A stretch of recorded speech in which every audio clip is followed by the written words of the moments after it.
প্রতি বছর নিজে হাতে বিভিন্ন প্রকার তেল ক্রয় করে মিক্সচার করে স্নান করে তিনি সেই তেল নিয়ে যাবেন এবং সারা বছর এই যে তেল বোতলে করে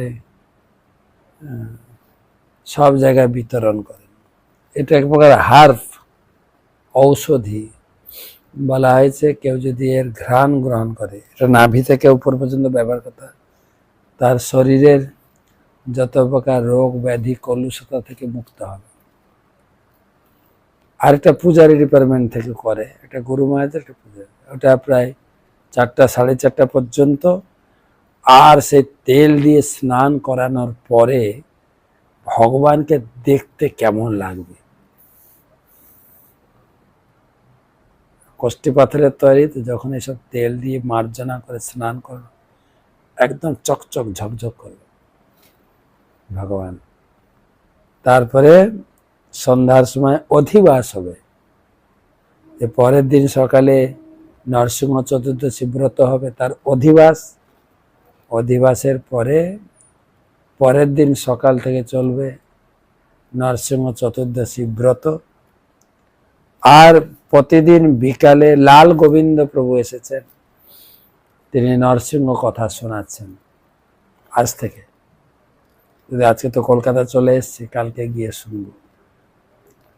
একদম নরসিংহময়। প্রহ্লাদ মহারাজ যেরকম পুরো চিন্তা ভাবনাকে নরসিংহময় করেছিলেন, মায়াপুরেও তৈরি হয়েছে নরসিংহদেবের। অনেকে আমাকে প্রশ্ন করেছেন যে বাড়িতে আমরা নরসিংহ চতুর্দশী করবো কি করে। স্থানীয় যদি মন্দির থাকে, আপনি মন্দিরে যাবেন, ইস্কন মন্দিরে। অ্যাকচুয়ালি ব্রত এরকম করা হয় আগামীকাল, মানে নরসিংহ চতুর্দশীর আগের দিন, ত্রয়োদশী কালকে। যারা বৈষ্ণব ধর্ম গ্রহণ করেছেন, সন্ধ্যার সময় হাতে জল নিয়ে সংকল্প করতে পারেন। আর না হলে পরের দিন সকালে মঙ্গল আরতির পরে সূর্যোদয়ের আগে সংকল্প করেন ওম তৎসতদ্য। এটা চলছে বৈশাখ মাসের শুক্লপক্ষে চতুর্দশী তিথৌ।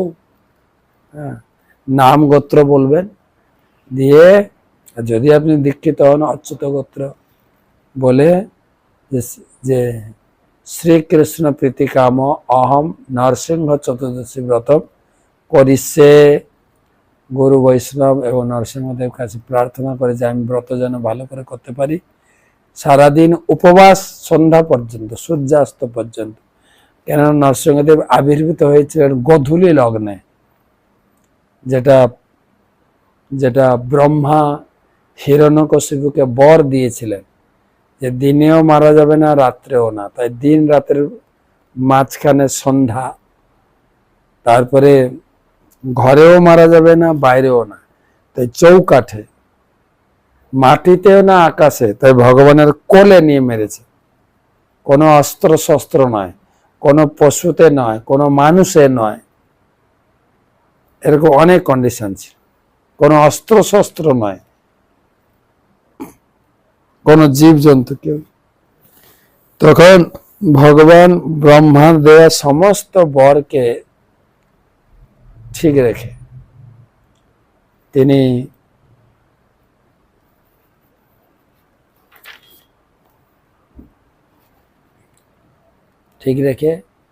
তিনি সন্ধ্যার সময় আবির্ভূত হয়েছে। না পশু না মানুষ, নরসিংহ, এবং না অস্ত্র শস্ত্র নয়, নখ দিয়ে তিনি বধ করেছেন।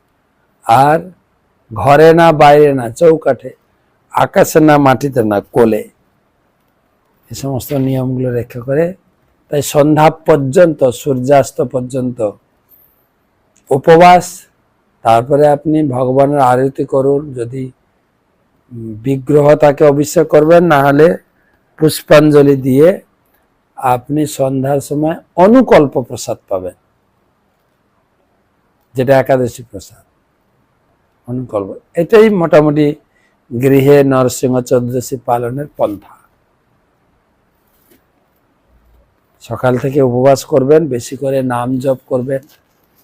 আর নরসিংহ চতুর্দশীর কথা ভাগবতমের 7ম স্কন্ধে, 7 স্কন্ধে নরসিংহদেব প্রহ্লাদ মহারাজ 15টা অধ্যায় আছে, যতটুকু পারবেন পড়বেন। প্রহ্লাদ মহারাজের অনেক শিক্ষা, কিভাবে ভগবত ভক্তি করতে গিয়ে প্রহ্লাদকে অনেক সহ্য করতে হয়েছিল, তার বাবা তার উপরে অনেক অত্যাচার করেছিলেন। প্রহ্লাদ মহারাজ সমস্ত অত্যাচারকে দূরীভূত করে। কালকে নরসিংহদেবের কথা শোনাবো কালকে।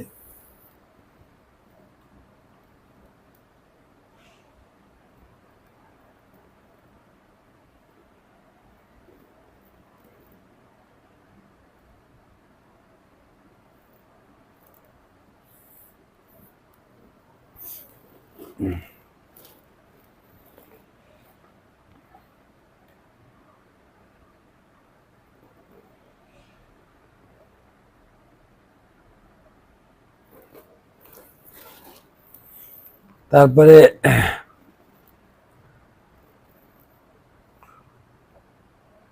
পরের দিন যেহেতু নরসিংহ চতুর্দশী দিন উপবাস, পরের দিন পারনা করতে,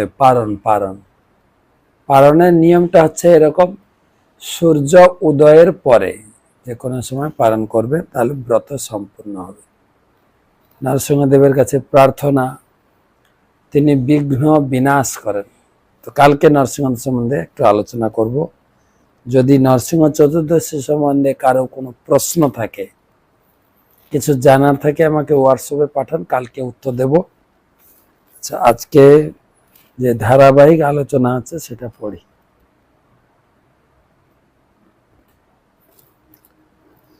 17 শ্লোক।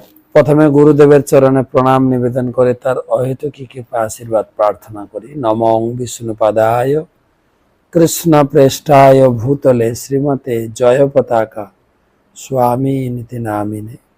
নম আচার্য পাদায় নিতাই কৃপা প্রদায়িনে গৌর কথা ধামদায়। শ্লোক 17 সপ্তদশ। সনাত কুমার অবতু কামদেবা হয় শীর্ষা মাংপতি দেব হেলনাথ দেবর্ষি বর্ষ পুরুষার্চনান্তরাত কুর্ম হরির্মাম নিরয়াদ শেষাত। সনত কুমার বতু কামদেবা হয় শীর্ষ মাংপতি দেব হেলনাথ দেবর্ষি বর্জ পুরুষার্চনান্তরাত কুর্ম হরির্মাম নিরয়াদ শেষাত। ভগবান সনত কুমার আমাকে কাম বাসনা থেকে রক্ষা করুন। ভগবান হয়গ্রীব আমাকে ভগবানের শ্রীবিগ্রহের প্রতি শ্রদ্ধা প্রদর্শনে অবহেলাজনিত অপরাধ থেকে রক্ষা করুন। দেবর্ষি নারদ আমাকে শ্রীবিগ্রহের অর্চনার অপরাধ থেকে রক্ষা করুন। এবং কুর্মরূপী ভগবান আমাকে অশেষ নরক যন্ত্রণা থেকে রক্ষা করুন।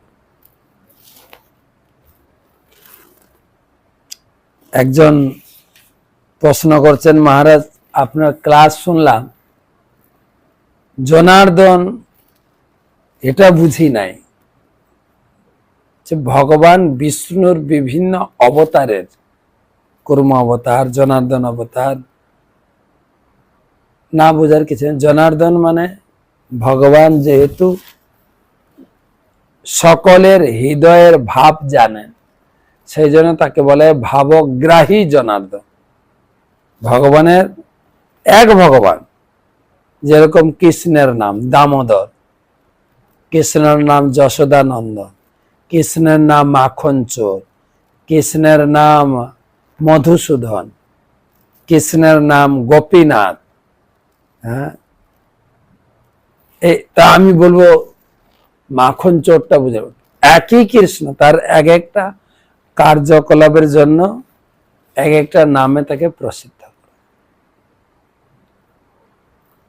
তো এখানে এই শ্লোকে বলা আছে কাম বাসনা থেকে মুক্ত হওয়ার জন্য সনত কুমার, চতুর্কুমার আছে, সনক, সনন্দ, সনত কুমার, সনাতন। তাদের মধ্যে সনত কুমারের নাম প্রসিদ্ধ বেশি। বেশি শোনা যায় সনত কুমার। কাম বাসনা থেকে মুক্ত করবেন। এই জগতে ভগবান প্রথমে ব্রহ্মাকে সৃষ্টি করলেন। ব্রহ্মা যখন দায়িত্ব পেলেন সৃষ্টি, ব্রহ্মা প্রথমে সৃষ্টি করলেন চতুর্কুমারকে। এই চতুর্কুমারের মধ্যে সনত কুমার, তাই চতুর্কুমারকেও অবতার বলা হয় ভগবান। তো সনত কুমার তিনি কাম বাসনা থেকে আমাকে মুক্ত করবেন। যখন ব্রহ্মা সেই চতুর্কুমারকে বললেন তোমরা তপস্যা করে আমাকে সৃষ্টি কার্যে সাহায্য করো, সেই চতুর্কুমার তখন পিতা ব্রহ্মার সেই আদেশকে প্রত্যাখ্যান করেছিল। বলছে না, আমরা সংসার ধর্মে প্রবেশ করব না, আমরা ভগবানের ধ্যানে নিজের জীবনকে উৎসর্গ করব, সমস্ত প্রকার কামনা বাসনা থেকে মুক্ত হয়ে গেছে। সেই সনত কুমারকে স্মরণ করলে কাম বাসনা থেকে মুক্ত হয়। হয়গ্রীব ভগবানের অবতার, বিগ্রহের প্রতি শ্রদ্ধা প্রদর্শনে অবহেলাজনিত অপরাধ। তারপরে বলেছেন দেবর্ষি নারদ আমাকে সেই বিগ্রহের অর্চনার অপরাধ থেকে রক্ষা করো। বিগ্রহ অর্চনার জন্য একটা আমরা বই অনুসরণ করি, যেটার নাম আছে নারদ পঞ্চরাত্র। নারদ পঞ্চরাত্র মানে বলা হয়েছে ভগবান নারায়ণ স্বয়ং নারদকে 5 রাত্রিতে সেই বদ্রীনাথে সে কুণ্ড আছে, নারদ কুণ্ড, যেখানে ভগবান বিষ্ণু স্বয়ং নারদকে ভগবানকে পূজার বিধান, কিভাবে ভগবানকে পূজা করবেন, এবং প্রত্যেকটা যেরকম ভগবানকে সকালে জাগরণ করার মন্ত্র, ভগবানকে আরতি করার জন্য ধূপ দীপ অর্ঘ্য জল, তারপরে বস্ত্র পুষ্প চামর ময়ূর পাখি, এগুলোর পিছনে যুক্তি এবং সায়েন্টিফিক ব্যাখ্যা ভগবান বিষ্ণু স্বয়ং নারদকে শিখিয়েছেন 5 রাত্রিতে। সে বইয়ের নাম হচ্ছে নারদ পঞ্চরাত্র, এরকম বড় বই। পূজার সমস্ত বিধান, মন্ত্র এবং মুদ্রা বুঝেন, যেরকম ভগবানকে প্রণাম করবেন, এটাকে বলে প্রণাম মুদ্রা। ভগবানকে আহ্বান করার মুদ্রা, একটা মুদ্রা, যেটাকে ইংরেজিতে বলে বডি ল্যাঙ্গুয়েজ। যেরকম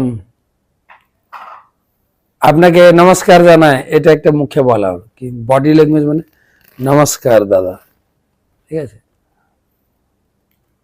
তো একটা মুদ্রা দ্বারা ভগবানকে আহ্বান করা, এবং কোনটা কতবার ভগবানকে আমরা ঘোরাবো বা প্রদর্শন করাবো, সে সমস্ত বিস্তারিত, এবং প্রত্যেকটার পিছনে এক একটা করে মন্ত্র জোড়া হয়েছে।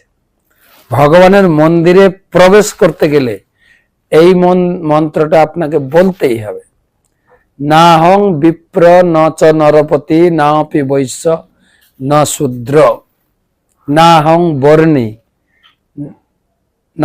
বর্ণী ন গৃহপতি ন বনস্থ জ্যোতির্বা কিন্তু প্রদ্য নিখিল পরমানন্দ পূর্ণ মৃতাব্ধে গোপী ভর্ত পদ কমল দাস দাসানুদাস। প্রথমে মন্দিরে ঢুকতে গেলে, তারপরে কিভাবে প্রণাম করো, সব বিস্তারিত বর্ণনা। আমাদের এই বইটার উপরে মায়াপুরে 3 মাসের সেমিনার করায়, বাংলাতে ইংরেজিতে, যে ভাষার লোক, সুদক্ষ ব্রাহ্মণ পূজারী রয়েছেন। আমাদের ইন্টারন্যাশনাল পূজারী গুরুদেব পরম পূজ্য শ্রী শ্রীপাদ জননিবাস প্রভু এবং শ্রীপাদ পঙ্কজাঙ্গির প্রভু, তারা শেখান কিভাবে ভগবানকে জাগরণ করাতে হবে, মনোভাবনা কেমন থাকবে, এবং ভগবানকে সাজাতে পাগড়ি লাগাবেন আপনি, বিভিন্ন প্রকার পিন আছে, পিন দিয়ে সাজাতে হবে। কিন্তু একটা পিন যদি ফুটাতে গিয়ে ভগবানের শরীরে স্পর্শ করে যায়, আপনি ফেল, তাই না? আপনার মাথায় পাগড়ি পরাতে গিয়ে সেপ্টেমিন মারতে গিয়ে যদি মাথায় লেগে যায়, রক্ত বেরোবে, সেরকম অপরাধ। সেজন্য কি বলছেন, বিগ্রহ সেবা করার অপরাধ থেকে সাবধান থাকতাম। তো নারদ পঞ্চরাত্র গ্রন্থ,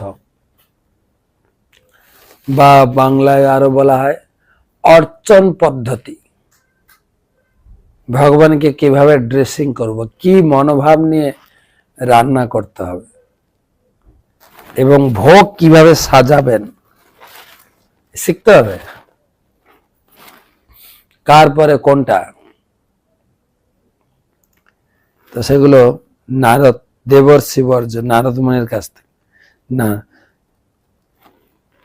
এবং যদি বিগ্রহ পূজা করতে গিয়ে, বিগ্রহ সেবা করতে গিয়ে অপরাধ হয়, সেই নারদ মুনি এবং হয়গ্রীব ভগবানকে স্মরণ করতে হবে,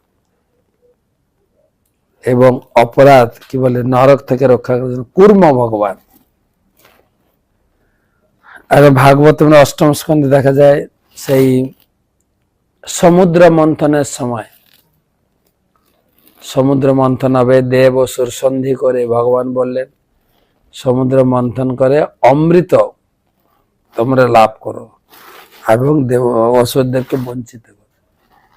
তো যখন এই বিশাল মন্দার পর্বত দেবতারা অসুররা নিয়ে আসছিলেন, কিন্তু পর্বতটা এত ভারী ছিল, পর্বতটা পড়ে যায় এবং সমস্ত দেবতা অসুররা পর্বতের নিচে।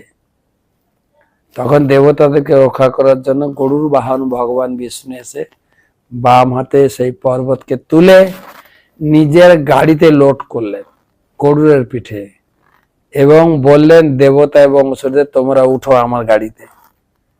সেই গরুর মন্দার পর্বতে নিয়ে এসে ক্ষীর সাগরের তীরে পৌঁছালেন, এবং দেবতা অসুরদেরকে নিয়ে ক্ষীর সমুদ্রে পর্বতকে রেখে মন্থন শুরু হল।